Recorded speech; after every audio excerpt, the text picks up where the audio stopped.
মায়ার নবী দয়ার নবী বলেন, আমার পুত্র সর্বপ্রথম সেনাপতি। আল্লাহু আকবার কর।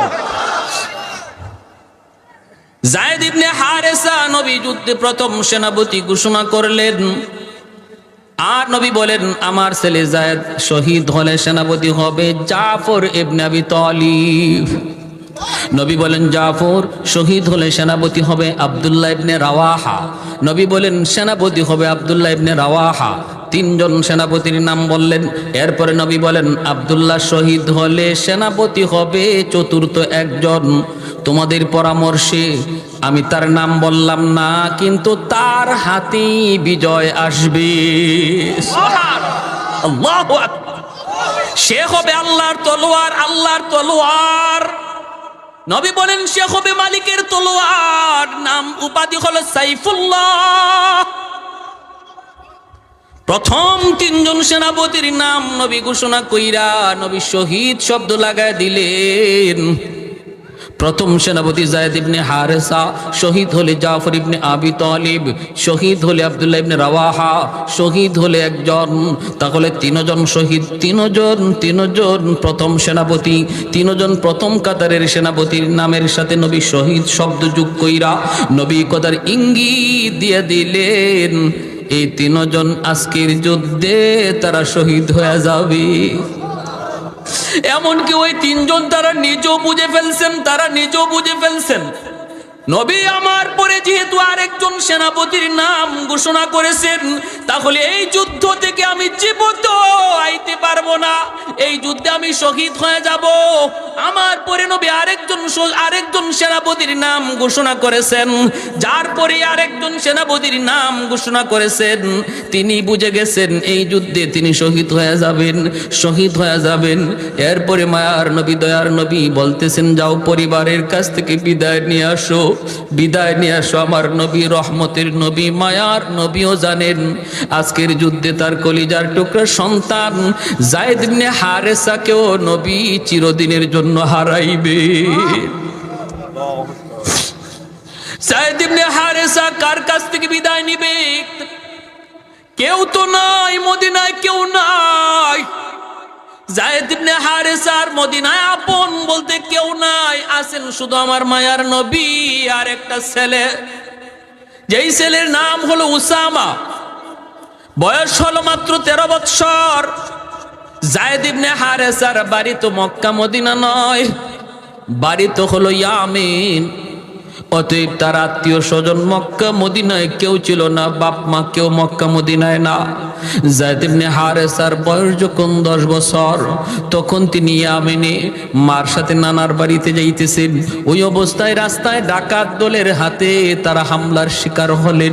ডাকাতেরা হামলা করে যা ছিল নিয়ে গেল, আর যায়েদ ইবনে হারেসা ছোট্ট বালকটারও তারা কিডন্যাপ করলো। ওনাকে নিয়ে তারা মক্কার উকাজ নামক বাজারে উঠাইল। তখন মানুষ বেচা কেনা হইতো, উকাজ নামক বাজারে উঠাইল, দাম ধরলো, আর ওই দাম অনুপাতে কিনলেন তাকে আম্মাজান খাদিজাতুল কুবরা রাদিয়াল্লাহু তাআলা আনহা। আম্মাজান খাদিজাতুল কুবরা রাদিয়াল্লাহু তাআলা আনহা যায়েদকে কিনে নিয়ে গেলেন। যায়েদ ইবনে হারেসা আম্মাজানের ঘরে গিয়া তিনি এইবার বুঝলেন যে মানুষের মাঝেও মায়া আছে, দয়া আছে, দরদ আছে। এতদিন পর্যন্ত ডাকাতদের হাতে থাকতে তিনি বুঝেন না এই মানুষের দিলে যে মায়া আছে, দরদ আছে। মানুষ দেখলে যায়েদ ভয় পাইতো, ছোট্ট বালক মানুষ দেখলে ভয় পাইতো, মনে করতো মানুষ মানে হিংস্র জানোয়ারের চেয়ে আরো খারাপ। কিন্তু আম্মাজানের ঘরে গিয়ে তিনি শান্তি পাইলেন, মানুষের দরদ মায়া তিনি বুঝলেন। আম্মাজানের সাথে আমার নবীর বিবাহ হলো। এরপরে আম্মাজান যায়েদকে নবীকে হাদিয়া দিয়ে দিলেন। আল্লাহর নবীর কাছে চলে আসলেন যায়েদ ইবনে হারেসা।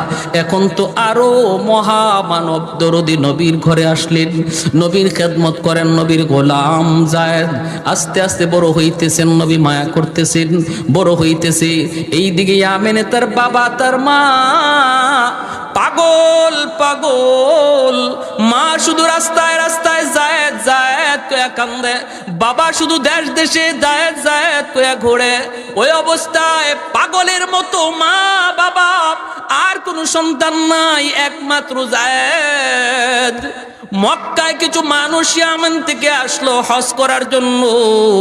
আল্লাহ নবীর সাথে যায়েদকে দেখেই তারা চিনে ফেলেছে, এই ছেলেটা তো আমাদের যায়েদের মতো মনে হয়, যাকে তার মা দীর্ঘদিন আগে হারাইছিল, কয়েক বছর আগে হারাইছে, ডাকাতের হাতে অপহরণ হয়েছে। আমাদের যায়েদই তো, আমাদের যায়েদই তো। ইয়ামানের লোকগুলি তারা বাড়িতে যাওয়ার পর যায়েদের আব্বাকে যায় জানাইলো, তোমার সন্তান যায়েদকে আমরা পাইছি বলে। কোথায়? মক্কায় মুহাম্মদের কাছে। যাও তুমি মুহাম্মদের কাছে যাও, মুহাম্মদের গোলাম, মুহাম্মদের গোলাম। কিন্তু আমরা জানি মুহাম্মাদুর রাসূলুল্লাহ বড় নরম দিলের মানুষ। যদি তোমরা যায় বলো আমাদের ছেলেটা ডাকাতের হাতে অপহরণ হয়েছিল, সব কিছু খুলে বলবা, দেখবা মুহাম্মদ তোমাদের সন্তানকে তোমাদের কুলে ফিরাইয়া দিবে। যায়েদের বাবা যায়েদের চাচাকে লইয়া মক্কায় হাজির। আমার নবী, মায়ার নবী, দয়ার নবীর ঘরে হাজির। আল্লাহ নবীর কাছে আইসা পরিচয় দিলেন, আমরা ইয়ামান থেকে এসেছি। কেন? কই শুনেছি আপনার কাছে একটা ছেলে আছে, আপনার গোলাম, নাম হলো যায়েদ। মায়ার নবী বলেন, হ যায়েদ তো আমার গোলাম, তো কি হয়েছে কোন? তখনই যায়েদের বাবার চোখ থেকে টলটলায় পানি পড়ে, কারণ যেই বাবার সন্তান হারাইছে সে জানে সন্তান হারানোর ব্যথা কত কষ্টের। যেই মার সন্তান হারাইছে সেই মা জানে সন্তান হারানোর ব্যথা কত কষ্টের। মরে যাওয়াটা এত কষ্ট নয়, হারায়া যাওয়া যত কষ্ট।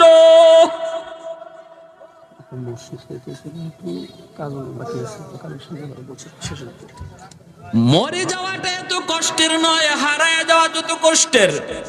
কারণ সর্বদা সর্বক্ষণ মার অন্তরে শুধু জ্বালা, হায় রে আমার ছেলেটা, আমার মেয়েটা কোন কোথায় আছে, কোন জায়গায় আছে, কোন অবস্থা আছে, কি করতেছে। ভাইরা বন্ধুরা, যায়েদের আব্বা যখন হাউমাউ করে কান্দা দিছে আর বলতেছে, নবী গো, যায়েদ আমার সন্তান, একমাত্র সন্তান হারাইছি, ডাকাতের হাতে অপহরণ হয়েছিল। এরপরে মা পাগল, আমি বাবা পাগল, এখন শুধু রাস্তায় রাস্তায় ঘুরি। খবর পাইলাম আপনার কাছে, চলে আসলাম। এই যে অনেকগুলি হাদিয়া আনছি, অনেকগুলা স্বর্ণ মুদ্রা নিয়ে আসছি, আমার সন্তানটারে ফিরাইয়া দেন। মার কোলে সন্তানটারে ফিরাইয়া দিন, লাগে আপনি পয়সা নেন।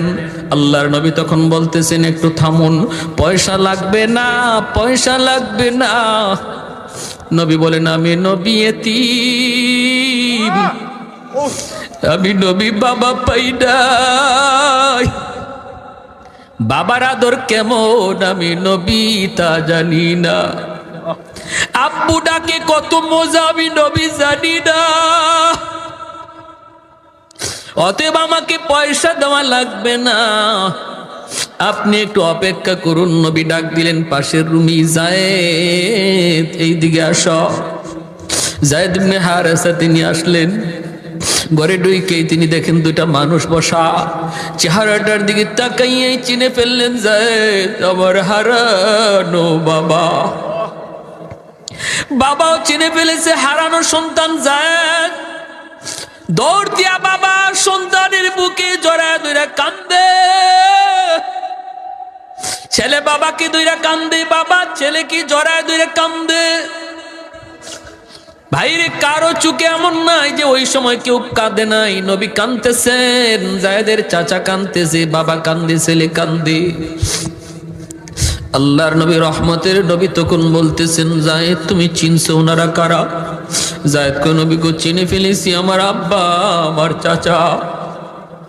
আল্লাহর নবী বলেন, যায়েদ তোমার আব্বু আসছে তোমাকে নিয়ে যাওয়ার জন্য। তোমার মা তোমার জন্য পাগল পারা হয়ে রাস্তায় রাস্তায় ঘুরে। তুমি চলে যাও বাবার সাথে। ও যায়েদ, যদি বাবার সাথে যেতে চাও, মায়ের কাছে ফিরত যাইতে চাও, যেতে পারবা। আর যদি আমি নবীর কাছে থাকতে চাও, আমি তোমাকে দূরে সরায়া দিব না।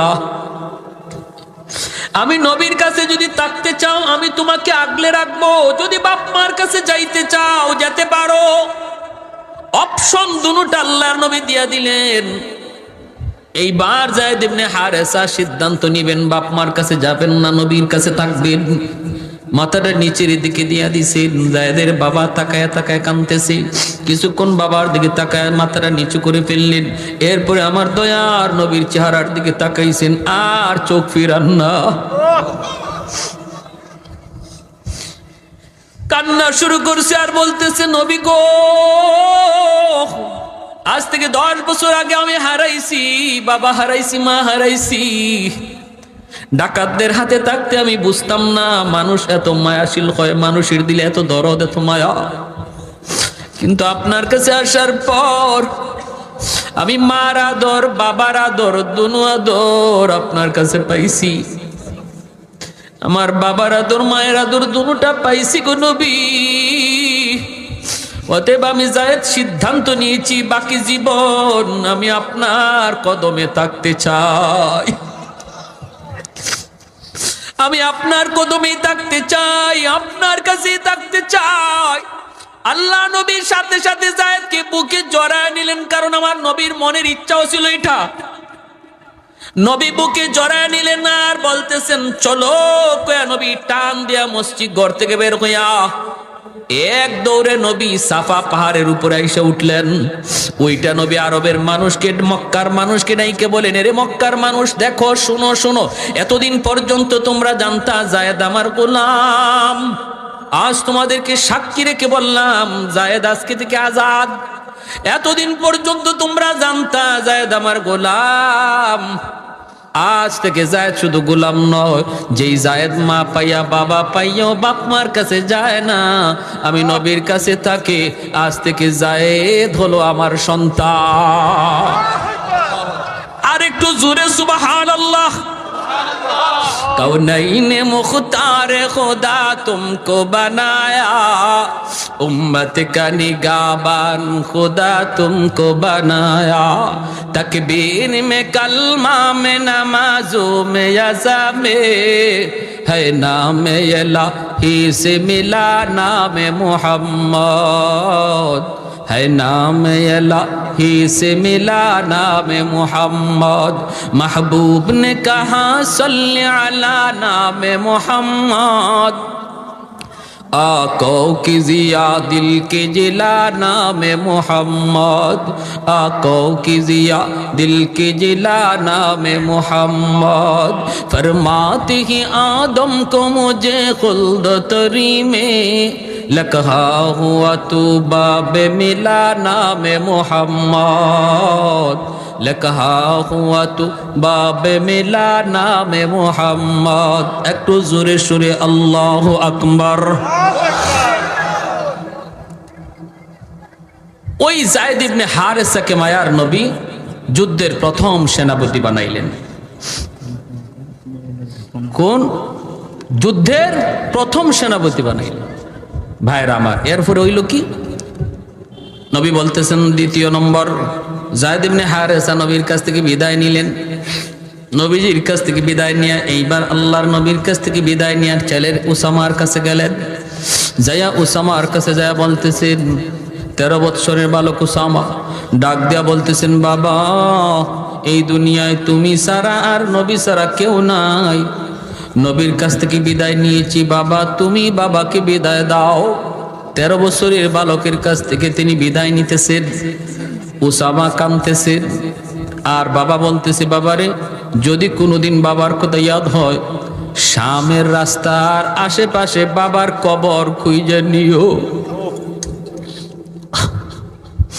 সাহাবায়ে কেরাম কিভাবে নিজের কবরগুলা কোথায় বানাইছেন, সোয়া লক্ষ সাহাবী বিদায় হজের বাসন, অথচ 10,000 সাহাবীর লাশ, 10,000 সাহাবীর কবর মক্কা মদিনায় পাওয়া যায়। 1 লক্ষের উপরে সাহাবায়ে কেরামের কবর নিজের দেশে নাই, পৃথিবীর দিক দিগন্তে পড়ে আছে। ভাইরা বন্ধুরা, ছেলেকে বাবা বলতেছে, বাবা ছোট্ট ছেলেকে বলতেছে, বাবা কোনোদিন যদি বাবার কথা ইয়াদ হয়, শামের রাস্তার আশেপাশে বাবার কবর খুঁজে নিও। কারণ বাবা জানে এই যুদ্ধ থেকে বাবা জীবিত ফিরবে না, কারণ নামের শেষে নবী শহীদ শব্দ লাগায় দিছে। জাফর ইবনে আবি তালিব বিদায় নিতে বাড়িতে গেলেন, যা দেখেন বিবি কোরআন তিলাওয়াত করেন। ছোট্ট দুইটা বালক মোহাম্মদ আব্দুল্লাহ, 4 বছর 6 বছরের দুইটা বালক মার পাশে বসে বসে নিরিবিলি মার কোরআন তেলাওয়াত শুনতেছে। জাফর ইবনে আবি তালিব পাশে যায় দাঁড়ায় বলতেছে, বিবি গো একটু সময়ের জন্য কোরআন তেলাওয়াত বন্ধ করো গো বিবি। বিবি বন্ধ করছে। এরপরে তিনি বলেন, বিবি, নবী আমাকে আজকের যুদ্ধের 2 নম্বর সেনাপতি ঘোষণা করেছেন। বিবি গো বিদায় দাও, হয়তো আর কোনোদিন দেখা হবে না। আল্লাহর তৈরি জান্নাতে তোমার সাথে আল্লাহ সাক্ষাৎ করাবে। ও বিবি, আমি শহীদ হয়ে গেলে আমার 2টি এতিম বাচ্চারে লালন পালন কইরো। আমার 2টি এতিম বাচ্চা তোমার আমানতে দিয়ে গেলাম, তাদের লালন পালন কইরো। তখনই বিবি বুঝে গেছে। বিবি কয়, স্বামী গ, যুদ্ধে যাইতেছো যাও, কিন্তু আমি নবীর জবানে শুনেছি যুদ্ধে যাওয়ার আগে দোয়া করলে আল্লাহর দরবারে দোয়া কবুল হয়। আমি একটু দোয়া করব, তুমি শুধু আমার সাথে আমিন আমিন বলবা। জাফর ইবনে আবি তালিব বলে, ঠিক আছে, তুমি মুনাজাত করো। বিবি হাত উঠাইছেন মুনাজাতের জন্য। 1 নম্বর দোয়াটাই করছেন, আল্লাহ আজকের যুদ্ধে তুমি মুসলমানদের বিজয় দান করিও। জাফর ইবনে আবি তালিব বলেন আমিন। বিবি সাহেব দোয়া করে, স্বামী আমিন বলে। সুবহানাল্লাহ, জোরে কোন। এ মুসলমানের ঘর কিভাবে সাজাইবা একটু খেয়াল করো রে যুবক। ও মুসলমান, ঘরটা কেমন করে সাজাইবা একটু খেয়াল করো। আজকে স্বামী নামাজ পড়ে, স্ত্রী নামাজ পড়ে না। আজকে বাবা নামাজ পড়ে, সন্তান নামাজ পড়ে না, এমন আসেনি না নাই? জোরে কর না। না, দেখো আমার নবীর যুগের ইতিহাস দেখো। বিবি যদি ফজরের সময় আগে উঠছে, স্বামীকে আগে তারপরে ঘুম থেকে জাগাইছে। স্বামী যদি আগে উঠছে, বিবিকে ঘুম থেকে জাগাইছে। বাবা যদি উঠছে, সন্তানকে ঘুম থেকে জাগাইছে। কিন্তু আজকে আমরা কি, আমি আমাকে বাঁচার জন্য পাগল, কিন্তু সন্তানের ফিকির নাই, পরিবারের ফিকির নাই। আল্লাহ বলে, কু আনফুসাকুম ওয়া আহলিকুম নারা। নিজে শুধু নয়, পরিবারকেও বাঁচাও। 2 নম্বর দোয়া করে, মালিক এই যুদ্ধে দুশ্মন হাজারেরও নয়, লক্ষের উপরে। মুসলমান সংখ্যায় কম, তুমি মুসলমানের মনোবল বাড়ায় দিও। জাফর ইবনে আবি তালিব বলেন আমিন।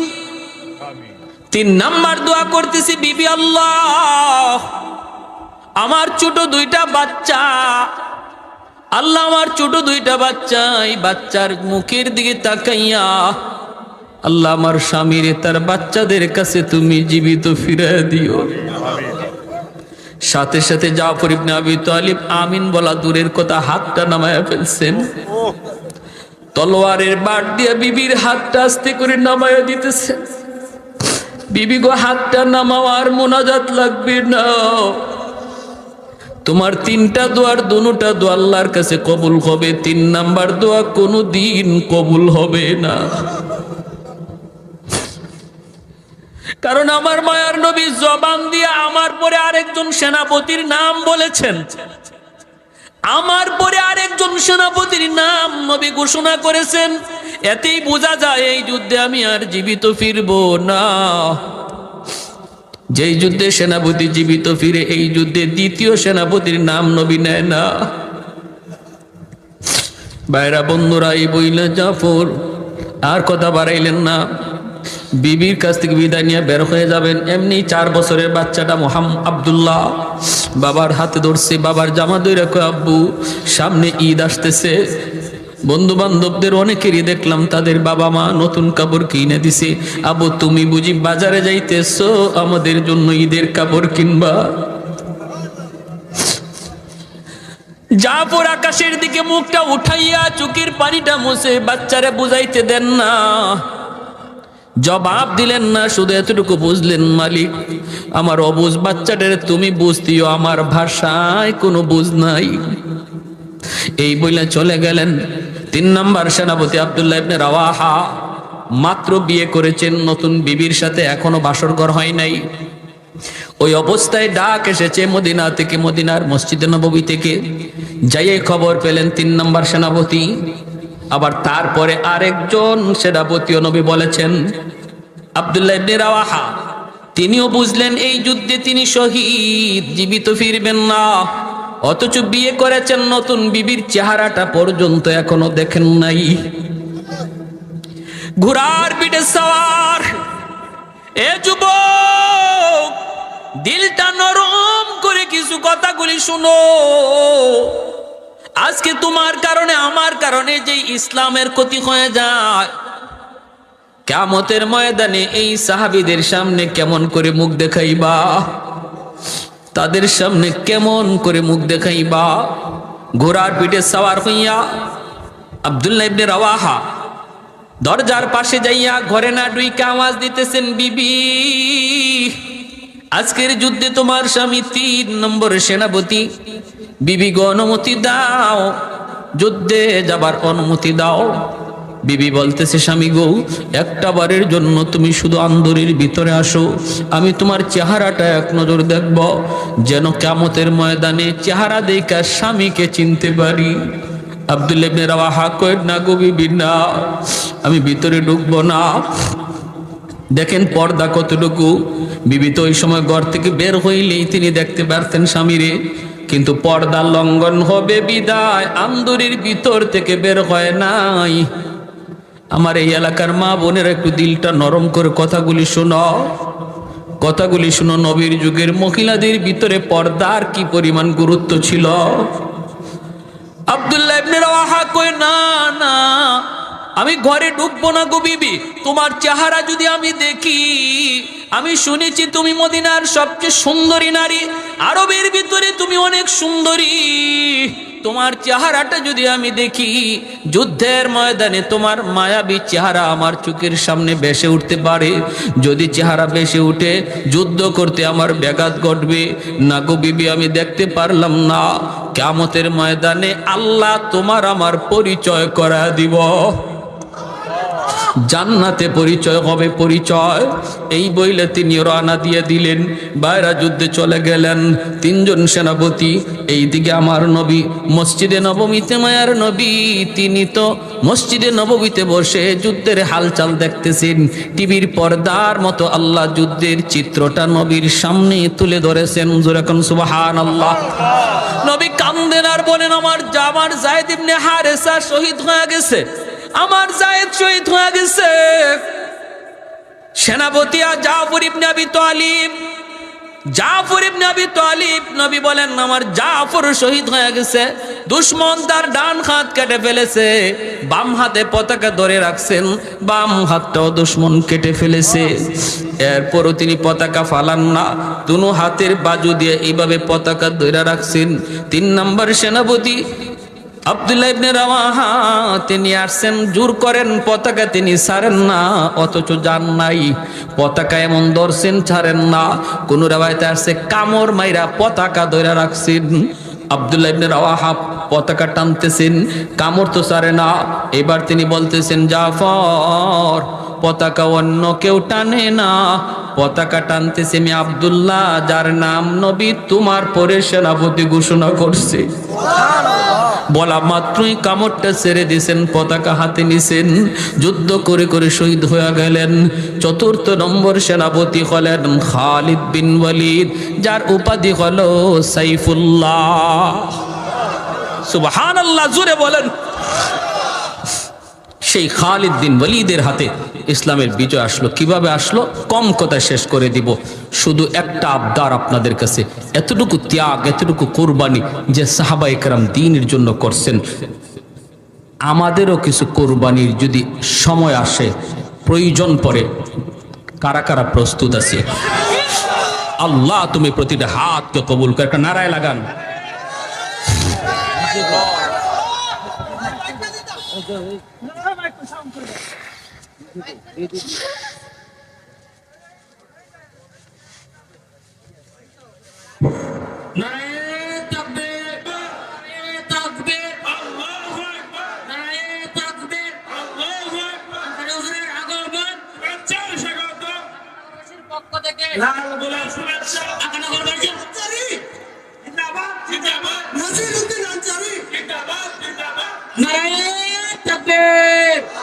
আলহামদুলিল্লাহ। আমার ভাইরা ভালো করে শুনেন, রাখেন, আমি বলতেছি শুনেন, ভালো করে শুনেন। ইসলামের জন্য, দ্বীনের জন্য সাহাবায়ে কেরামের যে কুরবানির ইতিহাস আমরা শুনলাম, দিলের মধ্যে চোট লাগছে না লাগছে না? ভাইরা আমার, আজ আমাদের কারো অবহেলার কারণে যদি ইসলামের কোনো ক্ষতি হয়, সে জাফর ইবনে আবি তালিব, আব্দুল্লাহ ইবনে রাওয়াহা, হারিস, যায়েদ ইবনে হারেসার সামনে কিয়ামতের ময়দানে আমাকে জবাব দেওয়া লাগবে। ঠিক কিনা জোরে বলেন? জবাব দেওয়া লাগবে। উলামায়ে কেরাম কখনো খামোখাই রাগ করে না, গুসা করে না। উলামায়ে কেরাম কখনো অযথাই ময়দানে নামে না। উলামায়ে কেরাম নবীর হাদিস পড়ানোতে নিয়ে আসছে। উলামায়ে কেরাম দ্বীনের কাজে ব্যস্ত আছে। উলামায়ে কেরাম দ্বীন নিয়ে ব্যস্ত। কিন্তু যদি কখনো উলামায়ে কেরাম ময়দানে নামে, বুঝতে হবে এটা সবার ইমানি দায়িত্ব। আরে হাজিরিন, আমরা বলি তোমরা তোমাদের দায়িত্ব চালাও, তোমরা তোমাদের পদে আসো, আমাদের কোনো মাথা ব্যথা নাই। তুমি মেজর মেজরগিরি করো, তুমি ডাক্তার ডাক্তারি করো, তুমি ইঞ্জিনিয়ার ইঞ্জিনিয়ারি করো, তোমাদের বিষয় নিয়ে আমাদের কোনো মাথা ব্যথা নাই। কোনো আলেম মেজরের সাথে টক্কর দিতে যায়ও না, কোনো ডাক্তারের সাথে কোনো আলেম ডাক্তারি বিদ্যা নিয়ে তর্কতে যায়ও না, কোনো ইঞ্জিনিয়ারের সাথে কোনো আলেম টক্করে যায়ও না। তুমি কেন আলেমদের সাথে টক্কর দিতে আসো?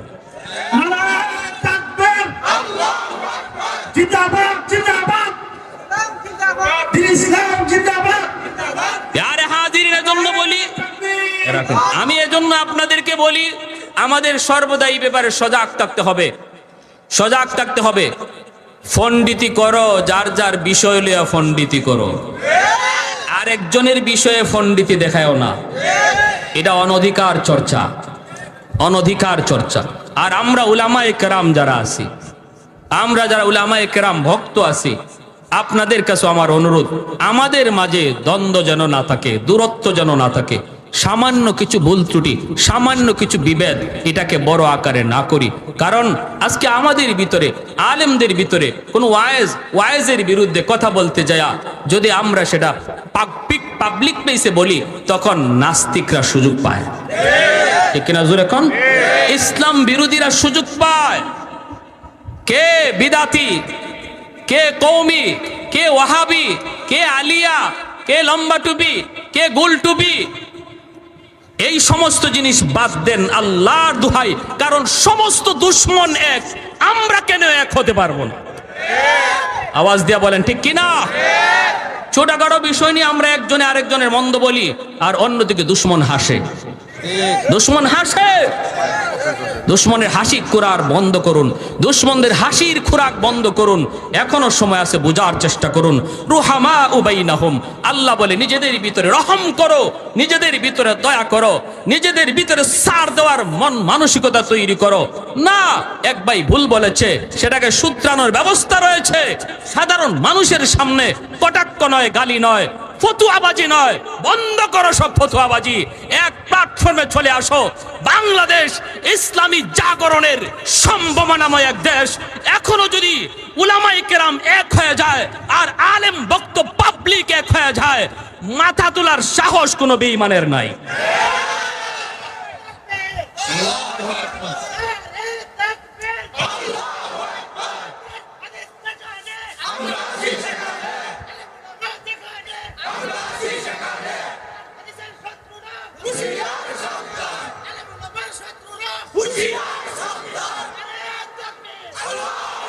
মাশাআল্লাহ, আমার ভাইয়েরা, বন্ধুরা, এই মসজিদের জন্য আমি আপনাদের কাছে একটু কুরবানি, এরপরে ঘটনাটা শেষ করে মোনাজাত দিয়ে দিব ইনশাআল্লাহ। মসজিদের জন্য কিছু চাওয়া হয়েছে, আল্লাহর ঘর মসজিদের জন্য। আর হবে না এখন, বলেন মসজিদের জন্য কি কি কি কি লাগবে? এটা করুন।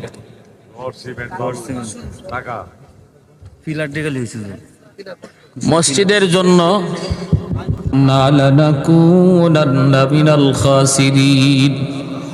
রব্বির হামহুমা কামা রব্বায়ানি সগীরা, রব্বির হামহুমা কামা রব্বায়ানা সগীরা।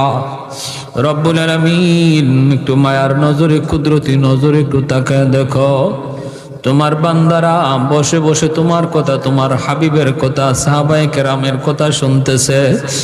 আমলখানা যদি পছন্দনীয় হয়, এর উসিলায় আমাদের জীবনের সব গুনাহ খাতাগুলি মাফ করিয়া দাও। আয় আল্লাহ, যারা হাত বাড়াইছি মালিক, জানি না গো মালিক কার হায়াত কতদিন দুনিয়ায় বাকি আছে। কত যুবক ঘর থেকে বের হয় আর ঘরে ফিরে না।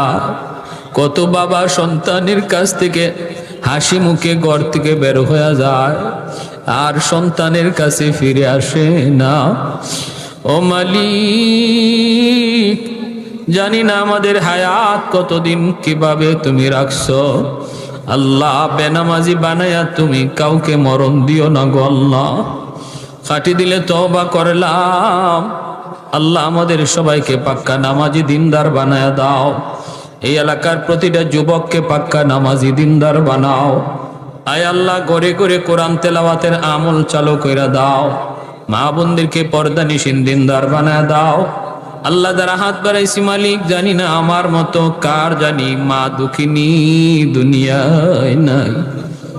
যার মা নাই সে জানে মা কত বড় নিয়ামত। যার বাবা নাই সে জানে বাবা কত বড় দৌলত। যার মা আছে গো মালিক, ঘরে গিয়া আম্মা কয়া ডাক দেয়, মা দরজা খুইলা দেয়। আমার মতো যার মা নাই, আজকে মাসকে মাস, বছরকে বছর মা কয়া ডাক দিতে পারি না। গভীর রাত মাহফিল শেষ হলে পরে মা ফোন দিত, বাজান এখন কোথায় আছো? এই আল্লাহ, আর কেউ এইভাবে অপেক্ষা করে না। গভীর রাতে যাও দেখতাম মার রুমের এখনো লাইট জ্বলে। ও মালিক, এখনো কত মা সন্তান শহর থেকে রওনা দিছে, শোনার পরে মা দুঃখিনী ঘুমায় না। সারাটা রাত জায়গা জায়গা সন্তানের অপেক্ষা করে। সবাই ঘুমায় গেল, মা ঘুমাইতে পারে না। এমনও মা যারা হারাইছে গো আল্লাহ, কবরে আযাব দিও না, আযাব দিও না। মারে তুমি কবরে মাইরো না। যে মা 10 মাস 10 দিন পেটে রাখলো, শীতের দিনে প্রস্রাব করে বিছানা ভিজায় দিছি, মা ভিজা বিছানায় শুইয়া আমাকে বুকে রাইখা রাতটা কাটায় দিছি। কত রাত মার পেটে তাইকা লাথি মারছি, মা সারা রাত বুয়া বুয়া কান্দে কান্দে কাটাইছে। খাইতেছে মা, আমি পেটে লাথি মারছি, পেটে শুইয়া পেটে তাইকা মার খানা বন্ধ হয়ে গেছে। পাশে রুবে আমা কান্দে। আব্বা জিগে, কি গো তুমি খাইলা না কেন, চলে আসছো, কি হইছে? তখনও মা বাবারে কয় না, তোমার সন্তান আমারে লাথি মারছে। চোখের পানিটা ফেলাইয়া কয়, কিছু হয় নাই, তুমি যাও। এমন সন্তান আজকে চোখের পানি জড়াইয়া তোমার দরবারে কান্দে গো মালিক। মারে তুমি কবরে মাইরো না, আযাব দিও না। আল্লাহ, তোমার হাবিব বলেছে সন্তানের চোখের পানির উসিলায় তুমি বাপ মার কবরের আযাব মাফ করো। একটু মায়ার নজরে তাকাও। ওই আগানগর মাহফিলে কত যুবক, কত সন্তান চোখের পানিটা জড়ায় জড়ায় মাল লাগি কাঁদতেছে। ও মাওলাই কারীম, যেই বাবা খাইতে বসছে আমি পাশে যায় দাঁড়াই, বাবা নিজের মুখের লোকমা আমার মুখে তুইলা দিছে। বাবা ঘর বানায় দিয়া গেল, আমার মাথার উপরে লাইট জ্বলে, ফ্যান ঘুরে, কিন্তু বাবা যেই ঘরে শুয়ে আছে আলো নাই, বাতাস নাই। কীট পতঙ্গের ঘর, সাপ বিচ্ছুর ঘর, একাকী থাকার ঘর, অন্ধকার ঘর। আল্লাহ, বাবা মার কবরে তুমি জান্নাতি আলো বাতাসের ব্যবস্থা করে দিও। ও মালিক, বাপ মার জন্য আমাদেরকে দুনিয়াতে কান্দাও, আমাদের আম্মা আব্বারে কবরে কান্দাইও না, আম্মা আব্বারে কবরে কান্দাই। কত সন্তান মার কবরে পার দিয়ে চইলা যায়, একটু মার কথা ইয়াদ করে না। বাবার কবরে পাশ দিয়ে চইলা যায়, ছেলেটা চইলা যায়, একটু ইয়াদ করে না। বাপ মা কবরে শুয়ে শুয়ে কষ্ট পায়। আল্লাহ মেহেরবানি করে বাপ মার কথা বেশি বেশি ইয়াদ করার তৌফিক দাও। আল্লাহ নামাজের বাইরে সর্ব জায়গায় আমাদের জবানে আল্লাহ তোমার শিখানো দোয়া জারি করে দিও। রব্বির হামহুমা কামা রাব্বায়ানি সগীরা। আদরের দাদা দাদি নানা নানি শ্বশুর শাশুড়ি বিবি বাচ্চা ভাই বোন কত মায়ার মানুষগুলি নিজের হাতে কবরে রাখছি গো মালিক, যাদের হাসি মুখের চেহারা এখনো চোখের সামনে ভাসে, যারা একদিন এই ঘরে ঘুমাইতো, এই রাস্তা দিয়ে হাঁটতো, এই মসজিদে সেজদা দিত, তারা আজ কোথায় গেল, কোথায় রইল, কিভাবে রইল? আল্লাহ তুমি ছাড়া কেউ জানে না। আমরাও যারা আজকে এই রাস্তায় একদিন হাঁটি, আগামীকাল আর একজন হাঁটবে, আমি শুয়ে থাকবো কবরে। এই মরণের কথাটা আমাদের বেশি বেশি ইয়াদ করার তৌফিক দিও। আমার মসজিদের পাশে যুবক সারাটা রাত, ঈদের রাত টেইলারি কাজ করলো, টেপ বাজলো, টেপের গান বাজলো। ফজরের সময় গিয়া সবাই দরজা ধাক্কায়, দরজা খুলে না, ধাক্কায় ধাক্কায় দরজা ভাঙলো, শাটার ভাঙ্গা দেখে টেপের গান এখনো চলে। যুবক দুনিয়ায় নাই। ও মালিকের জন্য আমার যুবক ভাইদের অন্তরে মরণের ভয় ঢুকাও, তোমার মহব্বত ঢুকাও, দুনিয়ার নাপাক ভালোবাসা অন্তর থেকে মুছে দাও। আয় আল্লাহ, নাপাক পচা গান্দা ভালোবাসা থেকে অন্তরকে মুক্ত করো, অন্তরটারে তোমার ভালোবাসায় পরিপূর্ণ করে দাও। আয় আল্লাহ, এই এলাকার যত মুমিন মুমিনা ডাইনে বামে সামনে পিছনে কবরে শায়িত, এই মাহফিলের খাতিরে প্রত্যেকের কবরকে জান্নাতের বাগিচা বানায় দাও। এই মাহফিলখানাকে কবুল করো, প্রতি বৎসর যেন তা করতে পারে। আল্লাহ, সব ধরনের বাধা বিপত্তি কুদরতি হাতে তুমি দূর করো। আয় আল্লাহ, যুবকগুলিকে মাহফিলের দিকে আগায় আসার তৌফিক দান করো, এর উসিলায় তাদেরকে ইসলামের সৈনিক বানাও। আয় আল্লাহ, আম্মা আব্বা যাদের জীবিত হায়াতে বরকত দাও, বিবি বাচ্চা ভাই বেড়াদরে হায়াতে বরকত দাও। প্রবাসী ভাইয়েরা যারা আছে আল্লাহ, প্রবাসে নিরাপদে রাখো, রুজিতে বরকত দাও। আয় আল্লাহ, আমাদের সন্তানগুলিকে নেককার দিনদার নামাজি বানাও। তোমার ঘরখানাকে কবুল করো। যারা সাহায্য সহযোগিতা করার ওয়াদা করেছে, তৌফিক তুমি দিবা, কেমনে দিবা তুমি জানো। আল্লাহ, তুমি দেওয়ার তৌফিক দান কইরো। আল্লাহ, ঘরের কাম, তোমার ঘরের কাম কুদরতি ভাবে তুমি উঠে নিও। এলাকার প্রতিটা মানুষকে তোমার ঘরের শরীক থাকার তৌফিক দিয়ে দিও। আমার মা বোনদেরকে মাফ করে দাও। আয় আল্লাহ, আমার মা বোনদেরকে মাফ করে দাও, তাদেরকে আল্লাহ ওয়ালি বানাও। কারণ মায়ের আব্দুল কাদের জিলানির মা, তারা তো নবীর মা, ওলি আল্লাহদের মা। এলাকার প্রতিটা মাকে ওলি আল্লাহর মা বানাও। আয় মাওলা, ঘরে ঘরে হাফেজে কোরআন আলেমে দ্বীন কবুল করে নাও। গান বাজনা থেকে এলাকার মানুষকে হেফাজত করো।